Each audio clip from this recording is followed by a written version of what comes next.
dans le prochain épisode de Demain nous appartient. Tandis que Brigitte s'explique, Nord et Alex sont témoins d'un trafic d'armes. En parallèle, Anthony met les choses au clair avec Charlie. Attention, les paragraphes qui suivent contiennent des spoilers sur l'épisode de Demain nous appartient diffusé demain soir sur TF1. Si vous ne voulez rien savoir, ne lisez pas ce qui suit. Vendredi 13 août dans Demain nous appartient. Brigitte s'explique. Brigitte est entendue par les policiers. Très émue, elle raconte le choix impossible que Cyril lui a imposé. Pour l'empêcher de brûler vif William, Brigitte n'a pas eu d'autre choix que de tirer sur son autre fils. Pour Aurore, elle a eu le bon réflexe de lui tirer dans la jambe même si elle sera malgré tout convoquée devant un juge pour avoir blessé un homme avec une arme à feu. Seulement, Brigitte s'en moque car elle se sent responsable de toute la souffrance qu'elle a infligée à sa famille. Pendant ce temps, William est au chevet de son frère. Comme Cyril en veut terriblement à leur mère de l'avoir choisi une fois de plus, William assure qu'en lui tirant dans la jambe, elle les a choisis tous les deux. Tandis que Cyril se dit encore très en colère contre sa famille, William jure qu'il n'est plus tout seul et qu'il ne le laissera plus jamais tomber maintenant qu'il l'a retrouvé.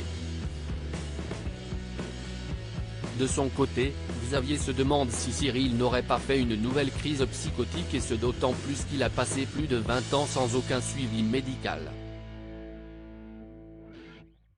Lorsque Martin l'interroge pour savoir s'il sera condamné, le procureur répond qu'il n'en sait rien mais estime qu'il y aura certainement un débat autour de son irresponsabilité pénale. Non loin de là, Manon n'arrive pas à comprendre comment ses grands-parents ont pu abandonner leur fils en hôpital psychiatrique. Bénédicte lui explique alors que Brigitte et Régis n'ont pas eu d'autre choix car Cyril était devenu ingérable en raison de son agressivité.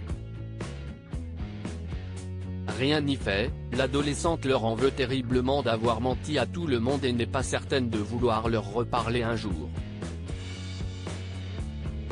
À l'hôpital, Brigitte profite que Cyril soit encore au bloc opératoire pour dire à William combien elle l'aime. Et de reconnaître qu'elle a toujours privilégié Bénédicte car en le regardant, elle ne pouvait pas s'empêcher de penser à Cyril, à son visage défiguré ainsi qu'à sa souffrance. C'est pour cette raison que Brigitte et Régis ne venaient jamais voir leur fils et sa famille. Bien qu'il ait envie de leur pardonner, William précise toutefois qu'il va avoir besoin de beaucoup de temps. En effet, ces dernières semaines ont été très dures pour lui et ses secrets de famille ont failli lui faire perdre totalement pied. Cependant, William préfère maintenant avoir le regard tourné vers l'avenir. Quitte à être rejetée, Brigitte éprouve le besoin de dire à Cyril qu'elle l'aime et se rend seule à son chevet où elle avoue qu'elle a été lâche. Brigitte explique ensuite qu'elle n'a pas su gérer la situation et qu'elle a pensé bien faire en suivant l'avis des médecins. Pour autant, elle n'a jamais cessé de penser à lui et affirme que sa vie s'est arrêtée le jour de l'accident. Malheureusement, Cyril ne veut pas en entendre davantage et lui hurle de partir. Pour sa part, Aurore est heureuse de retrouver son mari. Encore un peu perdu, William se rend compte qu'il a vraiment eu peur de perdre sa famille mais Aurore assure qu'avec leur fille, elles seront toujours là pour lui avant de lui dire qu'elle l'aime. En fin de journée, William présente Bénédicte à Cyril. Peu après, il confie que de nombreux souvenirs lui reviennent et notamment un où ils regardaient Albator ensemble devant la télé. Quand il évoque une comptine qu'il chantait petit, William et Cyril se mettent à la fredonner sous le regard très ému de Bénédicte. Nora et Alex sont témoins d'un trafic d'armes contrarié par les projets d'avenir de sa fille. Chloé se livre auprès de Marianne. Excluant de voir sa petite fille patauger dans un étang toute sa vie, cette dernière encourage sa fille à faire preuve d'autorité pour l'empêcher de gâcher son avenir. Mais la situation n'est pas simple pour Chloé qui n'entend pas forcer Judith à faire des études contre son gré. Pendant ce temps, l'adolescente fait part de son projet à Nora.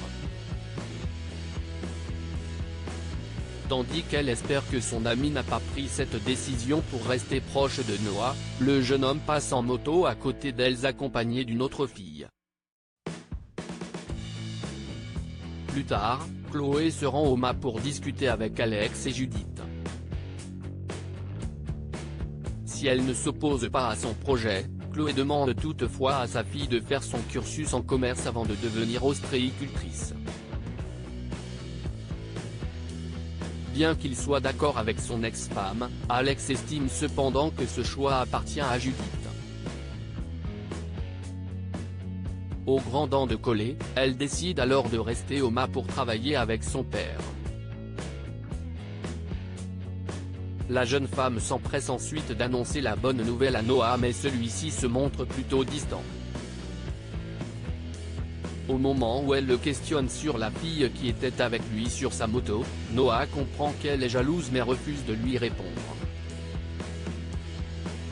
À plusieurs kilomètres, Nora et Alex livrent leur dernière bourriche d'huîtres quand ils assistent à un échange d'armes entre deux individus. Alors qu'ils les prennent en chasse, Nora et Alex s'enfuient en courant mais l'adolescente tombe violemment au sol puis perd connaissance. Anthony met les choses au clair avec Charlie et chez les Moreno. Charlie multiplie les occasions pour se rapprocher d'Anthony et lui montrer son intérêt. Malheureusement, il n'éprouve pas la même chose à son égard. Même s'il la trouve très jolie, Anthony n'a aucune envie de se remettre en couple. Mais cela n'arrête pas pour autant la jeune femme. En effet, Charlie est déterminé à passer le plus de temps possible avec lui pour le mettre dans son lit.